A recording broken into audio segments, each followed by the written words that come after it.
Karena kan ada anggur-anggur. Oh iya, ada juga. Cuma ada juga yang kategori warnanya itu kayak warna pink. Oh. Terus kalau white wine dipakein skinnya, dalam arti direndam bersama skinnya, jadinya orange wine. Ada yang pernah dengar nggak sih? Orange wine? Iya, jadi kayak belakangan tuh berapa tahun belakangan mulai ngetren lagi kayak natural wine, kayak salah satunya orange wine lah. Baru tahu, gue belum pernah lihat deh.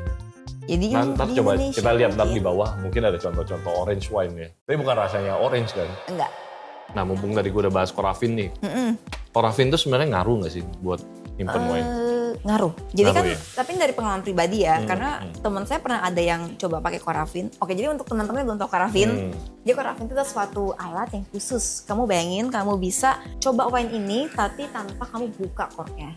Jadi itu kayak ada alat semacam jarum, dia tusuk, terus ntar dia tuh bisa kayak narik wine-nya lah.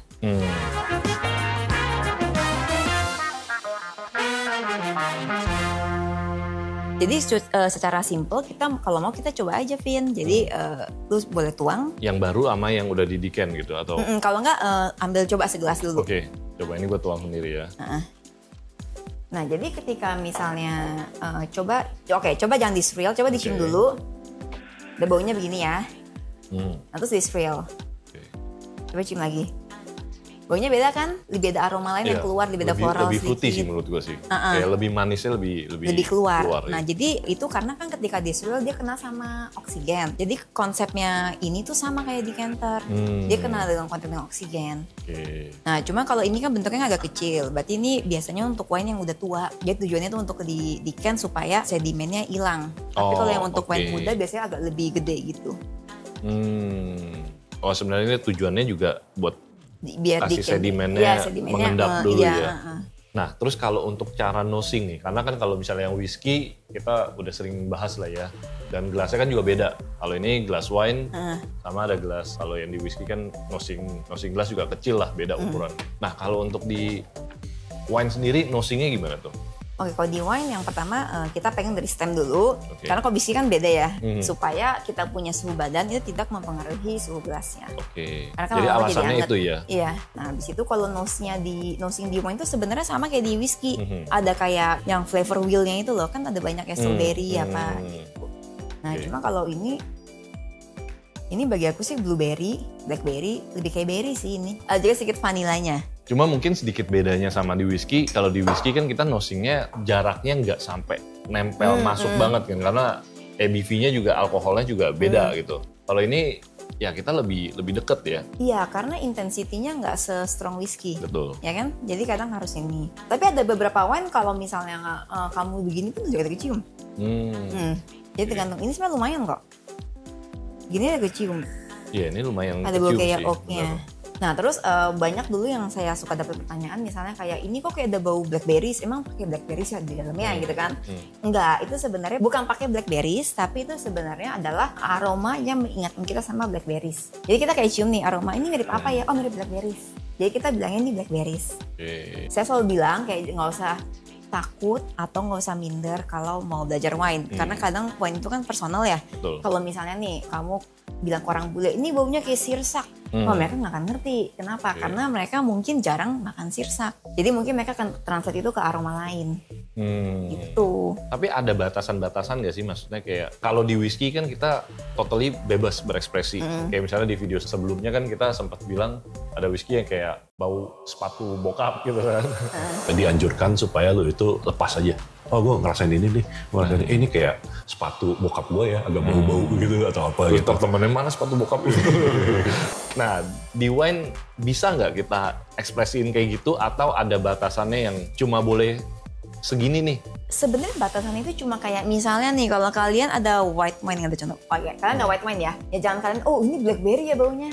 Ngerti nggak? Ya, itu mengada-ngada lah ya. Nggak make sense banget, nggak nyambung. Itu aja batasannya. Oke, tapi sebenarnya apapun boleh kita sebutin? Boleh. Misalnya tiba-tiba kita bilang, oh ini bau cheese nih, bau bensin gitu.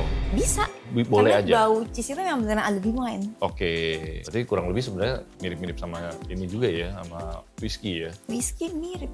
Biasanya orang kalau yang udah sering nosing whisky atau kopi, mereka pick up-nya cepet kalau wine. Oke, karena mungkin sama sebenarnya. Udah lebih sensitif lah ya.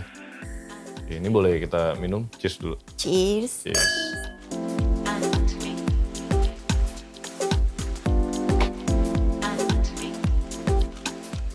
ketika minum wine tuh biasa tuh cara kita mengaksesnya tuh kayak apakah ini full body atau medium body. Jadi kalau full body itu misalnya anggapannya kayak kita minum susu fresh cream sama low fat milk. Nah yang lebih enteng yang mana di mulut? Yang low fat. Nah berarti itu Cair kita banget sebutnya gitu kan, itu ya. like body. Kalau di wine tuh begitu. Kalau yang lebih full body anggapannya kayak full cream. Nah kalau ini sih aku lebih kental gitu ya berasanya ya. Aku bilang sih ini medium. Medium ya. Lumayan berasa di lidah. Terus kan kayak tanninnya tuh kayak tannin tuh rasa sepet ya. Aku sih berasa tanninnya lumayan tinggi yang ini ya. Ini lumayan tinggi kayak masih tertinggal di lidah gitu kan. Karena keset-keset gitu ya. Karena ini wine masih sangat muda. Jadi dia masih bisa aging another mungkin 2 or 3 years. Masih bisa. Karena kalau misalnya udah nggak berasa kayak keset-keset kayak itu berarti artinya udah either harus minum sekarang atau memang dia bukan desain untuk minum tua. Ini yang kita sebut salah satu kayak namanya struktur. Jadi kalau misalnya pernah dengar oh wine-nya berstruktur ya mungkin ya. Ini salah satu contohnya gitu loh. Nah tapi kalau misalnya kayak wine yang tannin gini, tuh, gue mau nanya apa sih? Nggak jadi deh. Maksudnya gimana cara enjoy-nya? Bukan. Nah kalau untuk wine yang ini, gimana cara bedain kayak wine yang harus di decan dulu sama wine yang nggak perlu di decan dulu? Misalnya kalau kayak begini, ini kan tanninnya masih menempel di lidah ya, artinya perlu di decan supaya dia lebih kebuka gitu ngomongnya, lebih open. Oke. Biasanya berarti setelah di decan, tannin itu bakal bisa berasa lebih smooth. Sama entah bisa develop lagi karakternya. Ini kan juga kalau kita lihat kan karakternya cuma lebih cenderung karakter buahnya ya, primary. Karena either dia masih muda. Emang belum open. Iya belum open gitu. Nah untuk di decan sendiri itu biasanya ada batasan waktu nggak sih maksudnya? Atau itu tergantung wine-nya lagi? Tergantung wine-nya. Ada beberapa wine kan bahkan kamu tuh harus buka dari semalam sebelum. Lama banget ya? Udah kayak kita bikin tim obat ayam gitu ya.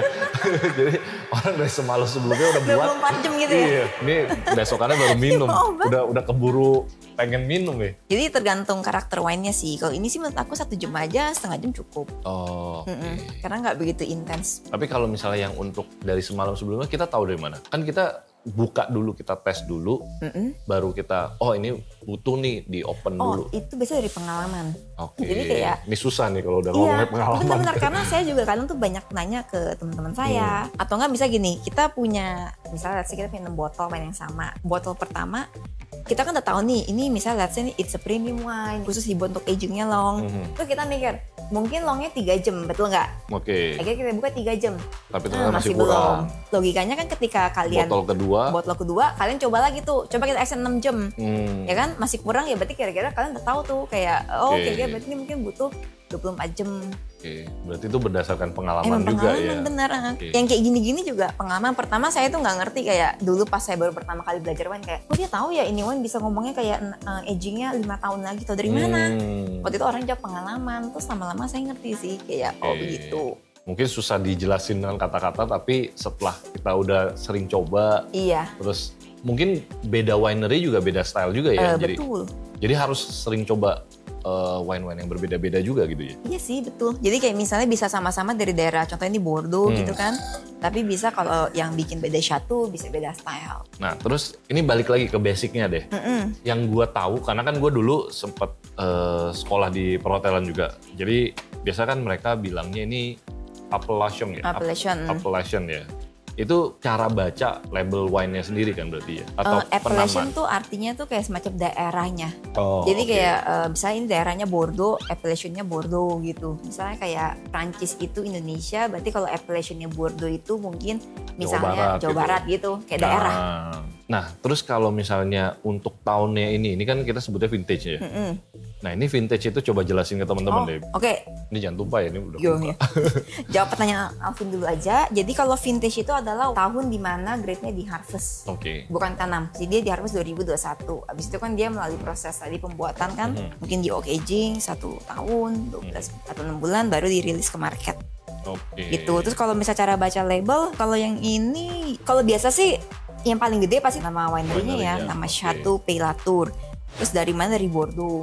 Bordeaux di mana? Di Prancis. Terus kalau misalnya yang udah ngerti pasti tahu, oh kalau Bordeaux ini biasa grape-nya Cabernet Sauvignon, berarti misalnya agak fuller body. Jadi sebenarnya kalau saya pribadi saya suka wine Eropa. Karena sebenarnya bisa tahu banyak dari label. Tapi memang PR-nya pertama-tama pas hafalin tuh, misalnya oh kalau dari Bordeaux grape-nya apa, style-nya apa. Tapi kalau setelah udah tahu, itu udah kita lebih familiar. Kalau misalnya wine New World kan bisa kayak apa aja. Iya benar-benar. Nah misalnya juga yang satu lagi nih kita bisa coba contohnya yang Chianti. Tadi kan dari Prancis, dari Itali contohnya.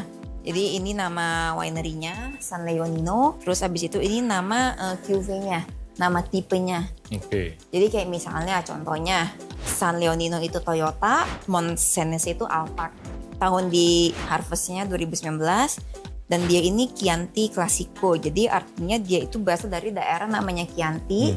Classico itu artinya daerah ini khusus Chianti. Jadi Chianti kan gede, tapi Classico itu adalah considered the best. Kenapa? Karena mereka originally cuma dibuat di daerah situ. Jadi ngomongin Classico. Reserva itu artinya di oak aging lebih lama. Berarti kalau lihat label begini udah pasti tahu ini wine lebih premium, pasti harganya akan lebih mahal dan harus diminumnya lebih tua. Di situ. Tapi beda lagi kalau sama wine-wine dari New World ya. Kadang New World bisa aneh-aneh ya mereka iya, ya. terus kayak kadang bisa kayak biasa contohnya Barossa kan biasanya Shiraz, tiba-tiba bikin Pinot Noir. Kita gimana gitu kan? Oke. Atau coba gue ambil ini deh. Nah ini salah satu contoh yang dari New World. Ini dari Aussie ya berarti ya. Kalau dilihat labelnya kan dia memang nggak tulis nama grape-nya ya, tapi kadang dia ada nama grape-nya. Berarti ini nama winery-nya Henske bacanya. Terus ini Canton Aquarium itu nama tipenya. Oke. Terus itu dari udah penamaan lah ya. Iya, udah nama-namanya nama dia. ya. Kan dia ada yang Tapa Shiraz gitu kan. Nah, ini nama daerahnya Barossa. Tahun 2013. Barossa itu biasanya Shiraz. Oke. Cuma untuk measure-nya gimana? Nah, kita baca lagi di belakang. Biasanya kalau New World itu enaknya kalau kita mau baca, kita putar labelnya. Biasa mereka kasih dijelasin. tulisan. Ada notes-nya, ada apa mungkin ya. Jadi kayak ini mereka bilang, oh ini Shiraz. Tapi dicampur juga sama Cabernet Sauvignon, Merlot, Cabernet Franc. Oke. Oh kalau itu enggak. Biasanya enggak kalau ini. Jadi ini kita emang harus hafal. Kayak negara apa-apa gitu. Nah kalau ini malah dia nggak pakai cork ya? Cork ya. Ini pakai screw cap ya. Sebenarnya kalau ini itu masalah kayak preference ya. Jadi kan sebenarnya banyak yang bilang kalau apakah wine screw cap itu lebih artinya jelek. Enggak juga sih. Screw cap itu sebenarnya lebih aman karena dia itu bisa mengontrol jumlah oksigen yang masuk ke wine. Dia sebenarnya lebih mengurangi satu resiko kerusakan cork gitu. Kalau di wine karena kan bisa cork tuh kayak mungkin pecah atau corknya itu mungkin ketika dibuat di winery-nya kurang bersih, kualitas kurang bagus, jadi dia tuh bisa mempengaruhi wine-nya. Nah kalau pakai ini sebenarnya tuh masih lebih stabil karena masalah itu selesai. Cuma mungkin persepsi orang ya. Ya, kelihatannya kayak lebih klasik yang begini ya, lebih seharusnya wine seperti ini gitu ya kesannya. Ini persepsi hampir semua teman-teman juga aku rasa. Dan mungkin aku pribadi tadinya juga ngerasa kayak gitu.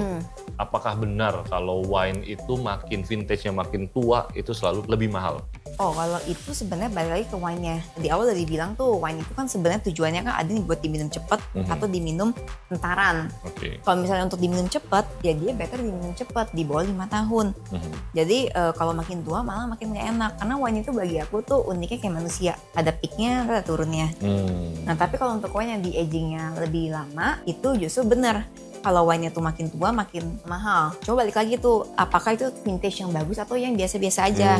Karena kalau misalnya kayak di Bordeaux sini nih, misalnya kamu ada satu tahun let's say kita ngomong berapa ya, 95. Itu kan tua tuh, pasti harganya lumayan mahal. Tapi akan lebih mahal wine tahun 2000. Kenapa? Karena tahun 2000 itu one of the best vintage in the century. Yang mempengaruhinya itu mungkin cuaca, iklim, betul, tanah segala macam. Biasanya kalau dulu tuh banyaknya matahari atau enggak. Mereka tuh nggak boleh irigasi. Jadi bayangin nggak sih kalau misalnya hujannya sedikit, mataharinya setahunan lagi kayak apa sih ngomongnya sengat banget. Ya mereka berdoa aja tuh supaya wine-nya misalnya nggak terlalu matang gitu. Tapi tadi kalau misalnya kita ngomong 2020 itu emang bener vintage bagus. 2000 ya. 2000, 2005, 2009, 10, 15, 20 itu juga not bad, cuma nggak sebagus 2005. Bukan the best lah ya. Bukan. Tadi gue mikirnya kalau 2020 mungkin karena lagi COVID, nggak ada polusi, jadi bagus. Kan siapa tahu, tapi itu mempengaruhi juga sih. Kalau di sana sih, aku pernah ke vineyards, biasa sih mereka polusinya kayak Jakarta gitu sih. Jadi mau COVID nggak COVID, orang PSBB gitu juga nggak ngaruh juga ya? Enggak. Mungkin kalau di Jakarta, dia nanemin di Jakarta ngaruh banget gitu. Ngaruh banget.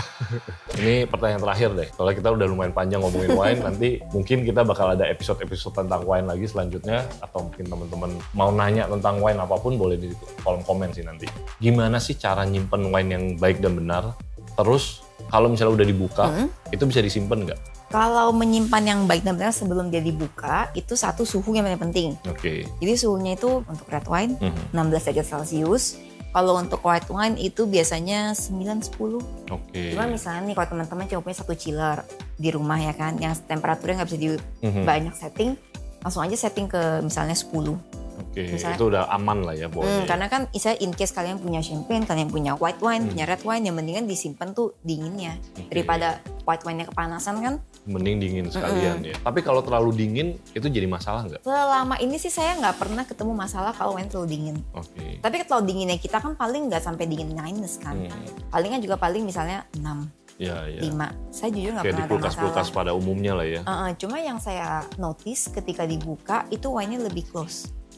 Tapi itu nggak rusak. Oke, Menurut mungkin saya nanti cuma- di can-nya lebih lama atau apa mungkin Iya, ya. tapi itu nggak merubah karakternya. Kalau kayak nggak spoiled lah. Iya. Tapi kalau misalnya kita udah buka, itu masih bisa disimpan nggak? Kalau untuk wine yang kualitasnya bagus, itu bisa disimpan sehari 2 hari. Oke, sehari Tapi 2 kalau hari. misalnya untuk yang kualitasnya yang affordable, yang untuk lebih minum daily drinking, itu sebenarnya sih paling hitungan berapa jam aja sih. Oh, jadi berapa jam setelah dibuka harus dihabisin saat itu juga? Iya, setelah itu nggak rusak, cuma rasanya lebih nggak enak karena kan dia kena oksidasi. Kayak contohnya kita apel, setelah kamu potong kena Hitam gitu oksigen, ya. hitam. Cuma nggak rusak kan sebenarnya, Iya. nggak rusak banget lah. Nah kalau wine juga gitu, sebenarnya dia nggak rusak banget, cuma rasanya beda. Oke. Karena kan lebih asem. Tapi kalau misalnya yang tadi wine mahal itu kita bisa simpan 1-2 hari, itu kita simpennya itu pakai cork yang tadi bawaannya atau ada penutup khusus ini? Sebenarnya kalau ada yang khusus tuh kayak pumpnya tuh, Oh, yang dia bisa korafin itu ya? Apa? Iya, korafin tuh beda, kayak semacam ada pumpnya gitu loh. Oh, ada beda lagi. Cuma Kita masih manual keluarin angin iya, gitu ya? jadi kayak keluarin apa sih? Dikompres oksigennya gitu ya? Tapi kalau misalnya enggak sih pakai korknya juga balik. Yang penting intinya sekedap udara mungkin. Nah, mumpung tadi gue udah bahas korafin nih. Korafin tuh sebenarnya ngaruh nggak sih buat nyimpen wine? Ngaruh. Jadi Ngaruh kan, ya? tapi dari pengalaman pribadi ya, karena teman saya pernah ada yang coba pakai korafin. Oke, jadi untuk teman-teman yang belum tahu korafin, jadi korafin itu adalah suatu alat yang khusus. Kamu bayangin, kamu bisa coba wine ini, tapi tanpa kamu buka korknya. Jadi itu kayak ada alat semacam jarum, dia tusuk, terus ntar dia tuh bisa kayak narik wine-nya lah. Nah, Dan dia ngisi pakai ada tabung kecilnya iya, itu ya? dan untuk mengisi gapnya gini, dia ntar dia kasih kamu kayak argan gas lagi lah, semacam kayak untuk Buat apa balik. sih? Jadi oksigen tuh melindungi nggak dari masuk oksigen. ya? Nah, jadi pengalaman saya dalam berapa bulan wine-nya berubah sih. Oh, tapi dalam jangka waktu yang lumayan lama lah ya. Oke, thank you banget Stel udah nemenin gue hari ini ngomongin tentang wine. Mungkin ini juga jadi salah satu pertanyaan teman-teman kemarin tentang wine. Jadi semoga bisa menjawab. Nah, nanti kalau ada kesempatan kita ngobrol-ngobrol lagi sama Stella tentang wine atau mungkin kita lebih detail lah ya, mungkin kayak jenis-jenis wine Boleh. atau negara-negara penghasil wine. Nah, jadi pokoknya teman-teman tungguin aja, jangan lupa like, comment, subscribe, and see you on next video. Bye-bye. Bye. Thank you. Thank you.